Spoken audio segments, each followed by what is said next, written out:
The next message of solidarity will come from the ambassador from Laos, His Excellency Comrade Sayakane Sisouvong. Dear Comrade, Chairman and Vice Chairman, Comrades Ambassador of Cuba, comrades from Venezuela, from DPRK, from Ireland, and dear all comrades who are present here. We have just heard a very detailed, elaborated knowledge, information from our comrade of Cuba, Teresa. So I thought I was going to also share your more detail, but actually there was no need because you listened already to her explanation. I was cut short that your activity could be shortened, and then you go home to have a good dinner. First of all, on behalf of the Lao People's Democratic Republic, the government, and the Lao People's Revolutionary Party, I would like to bring to you, our dear comrades here in the UK, our best wishes and solidarity. We have come here to join you in celebrating the 99th anniversary of the Great October Revolution. This eventually, as our comrade from Cuba said, was a landmark and the peak of achievement made by working class and oppressed people to have their own state and to determine their destiny.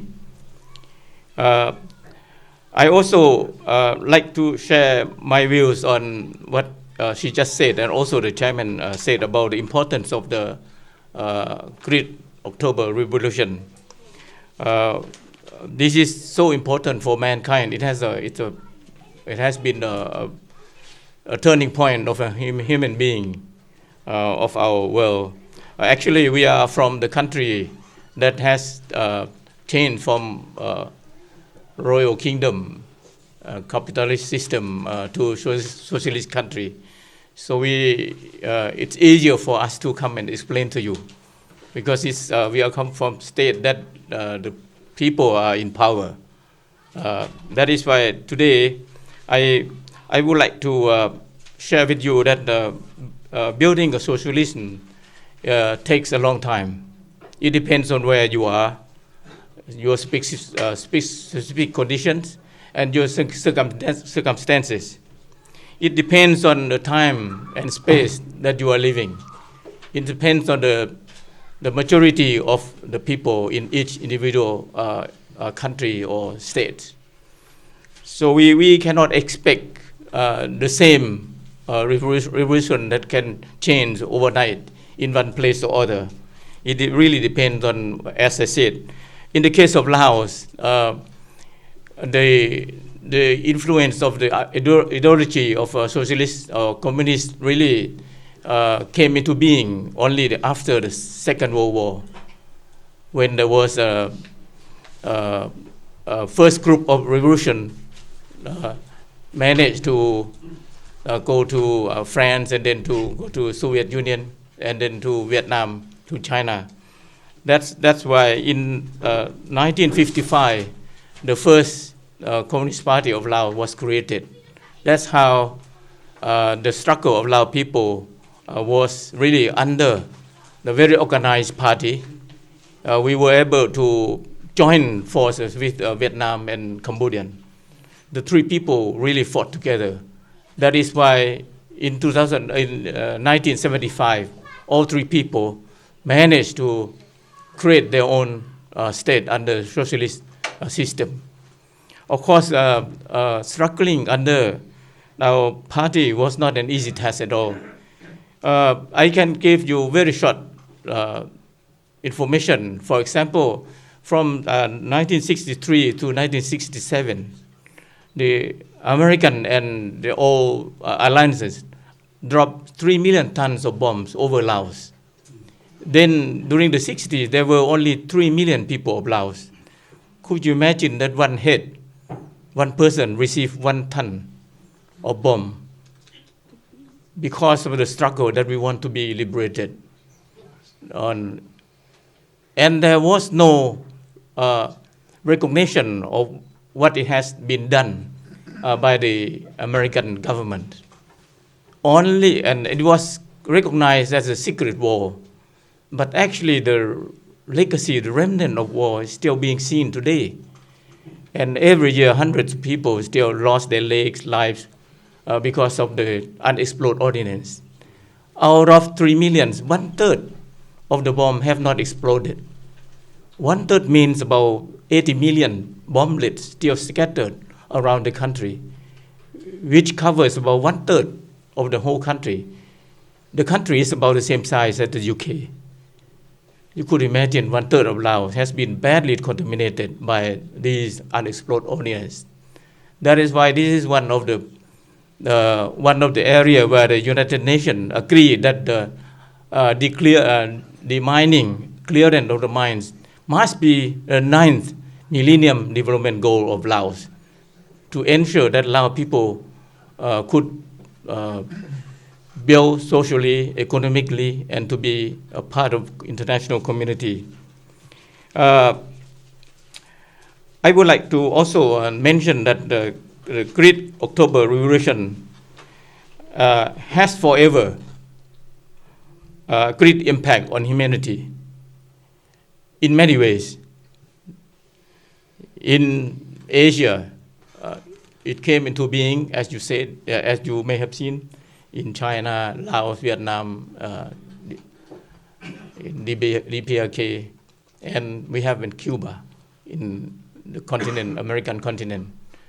But in Europe, we have already seen, we have already witnessed. So the struggle is different.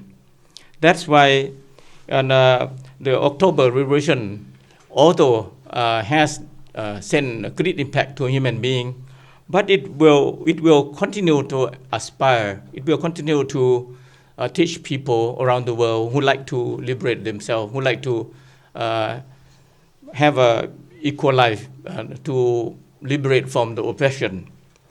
This evening, I'm standing with you tonight to solemnly announce our strong and our full support to the cause of the building socialism in different parts of the world. And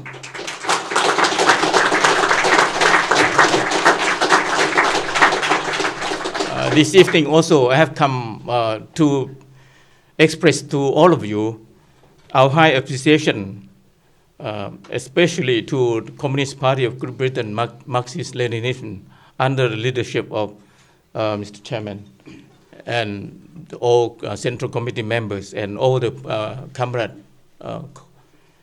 members of the parties, whose contribution has made socialist cause here in the UK not only exist, but even ever expanding day after day.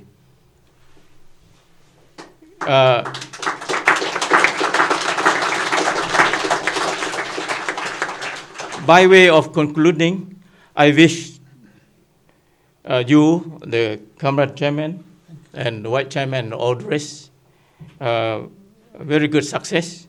I wish you very good health, great achievement, long life, a glorious October Revolution, and long life to all of you. Thank you very much.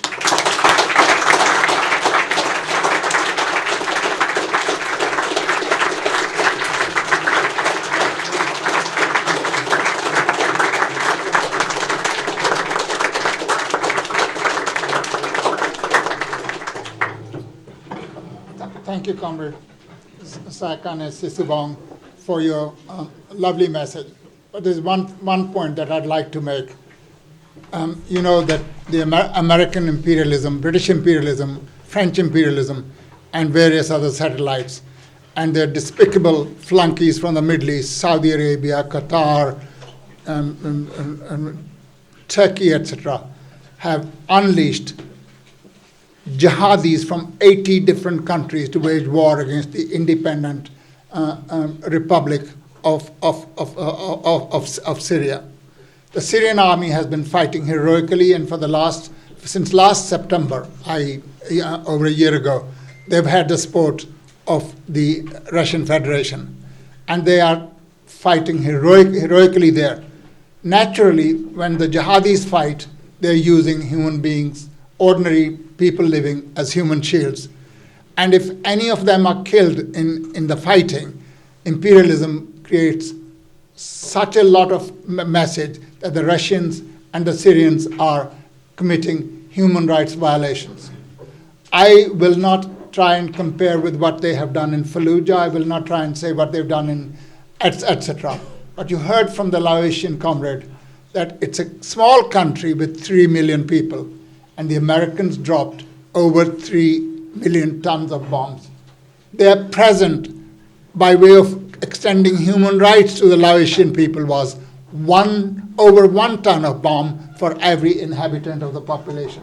So when they talk of human rights, they should be reminded of what is happening, that the Laotian people, having liberated themselves through great struggle, are even today losing upwards of 100 people every year through unexploded ordnance coming and exploding in their faces.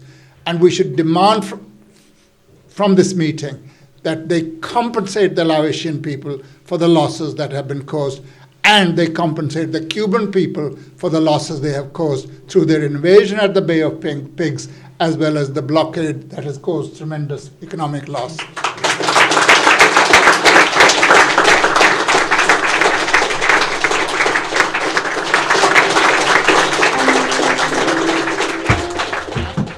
You are very welcome, comrade, to be with us. We're pleased to have you. We're pleased to have you.